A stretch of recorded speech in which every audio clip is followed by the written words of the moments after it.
Hello everyone, আজকে আমরা ব্যাস বরাবর সুড়ঙ্গ পথে বস্তুর গতির পর্যায়কাল নির্ণয় করব। অর্থাৎ আমরা ব্যাস বরাবর যদি একটা সুড়ঙ্গ পথ কল্পনা করি, তাহলে এখানে যদি একটা বস্তু ফেলে দেই, তাহলে এই বস্তুর গতিটা হচ্ছে কি একটা SHM অর্থাৎ সিম্পল হারমোনিক মোশন বা সরল সন্ধিত স্পন্দন গতি লাভ করে। এই সরল সন্ধিত স্পন্দন গতির আমরা কি করব, পর্যায়কাল নির্ণয় করব। তো কিভাবে সরল সন্ধিত স্পন্দন গতি লাভ করে?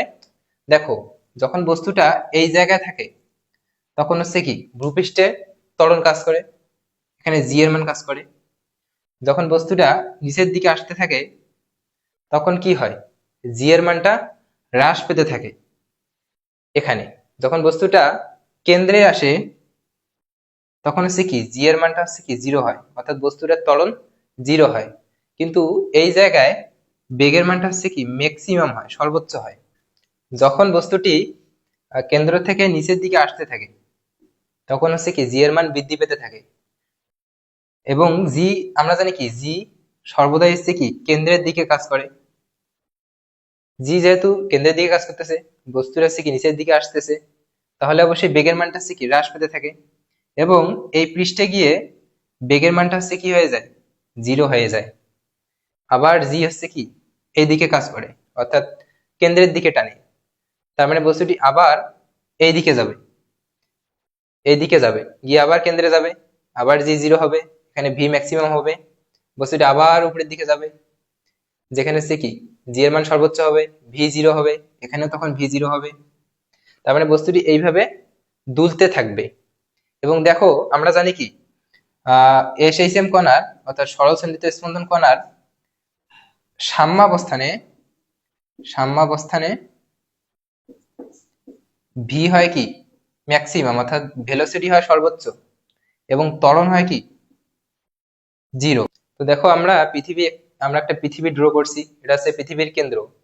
তাহলে আমাদের আগে কি করতে হবে? আমরা জানি SHM কণার যে সূত্রগুলো আছে, প্রত্যায়নী বল F সমান মাইনাস কে এক্স। এক্স হচ্ছে কি সাম্যাবস্থান থেকে সরণ, অথবা ত্বরণ ছিল a equal to minus omega square x. তাহলে অবশ্যই আমাদেরকে কি এই ফরম্যাটে নিয়ে আসতে হবে, এখান থেকে ক্যালকুলেশন করে এই ফরম্যাটে নিয়ে আসতে হবে। তো আমরা এই ফরম্যাটে নিয়ে আসার জন্য কি করব, এই কেন্দ্র থেকে, মনে করি কেন্দ্র থেকে এক্স দূরত্বে, যেহেতু কেন্দ্রটি হচ্ছে সাম্যাবস্থান, তার মানে সাম্যাবস্থান থেকে এক্স দূরত্বে বস্তুটি রয়েছে মনে করি। তাহলে তাহলে পৃষ্ঠ থেকে ওই বস্তুটির দূরত্ব হবে, আমরা ধরে নিলাম এইচ। এবং এই পৃথিবীর ব্যাসার্ধ হচ্ছে আর। তাহলে আমরা কি জানি? আমরা জানি, ধরে নেই যে এই বিন্দুতে ত্বরণ হচ্ছে এ, এটা হচ্ছে জি প্রাইম। এই বিন্দুতে ত্বরণ অর্থাৎ সাম্যাবস্থান থেকে এক্স দূরত্বে যে বস্তুটি আছে এই বিন্দুতে ত্বরণ হচ্ছে জি প্রাইম। তাহলে আমরা কি জানি? ত্বরণ, আমরা জানি ত্বরণ এ ইকুয়াল টু কি, এখানে জি প্রাইম। আমরা জানি যে এইচ গভীরতায় ত্বরণ হচ্ছে কি 1 minus h by r into g. এই জিটা হচ্ছে কি পৃষ্ঠের অভিকর্ষ ত্বরণ, এই জিটা হচ্ছে পৃষ্ঠের অভিকর্ষ ত্বরণ। তাহলে এটাকে আমরা যদি সিম্পলিফাই করি, আর r minus h into g, তাহলে এটাকে যদি আমরা সিম্পলিফাই করি, g by r into r minus H.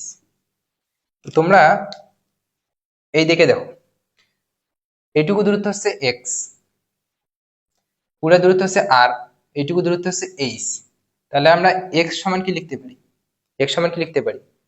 R minus H, R minus H এটা লিখতে পারি। তার মানে আর মাইনাস এইচ এর জায়গায় আমরা কি এক্স বসাইতে পারি। তাহলে এখানে লিখতে পারি g divided by r into x. এখন দেখো, একটা মজার বিষয় ঘটেছে এখানে। এক্স হচ্ছে কি সাম্যাবস্থান থেকে সরণ, সাম্যাবস্থান থেকে সরণ, সাম্যাবস্থান থেকে, অবশ্যই সাম্যাবস্থান থেকে হবে।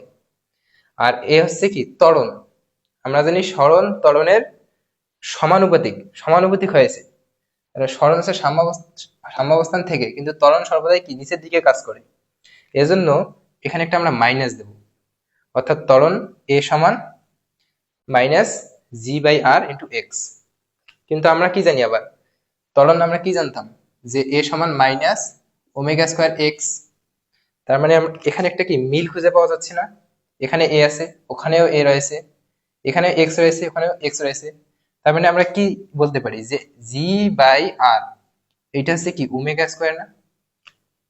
তার মানে আমরা বলতে পারি যে omega square equal to g by r, বা এখানে আমরা বলতে পারি omega equal to root over g by R.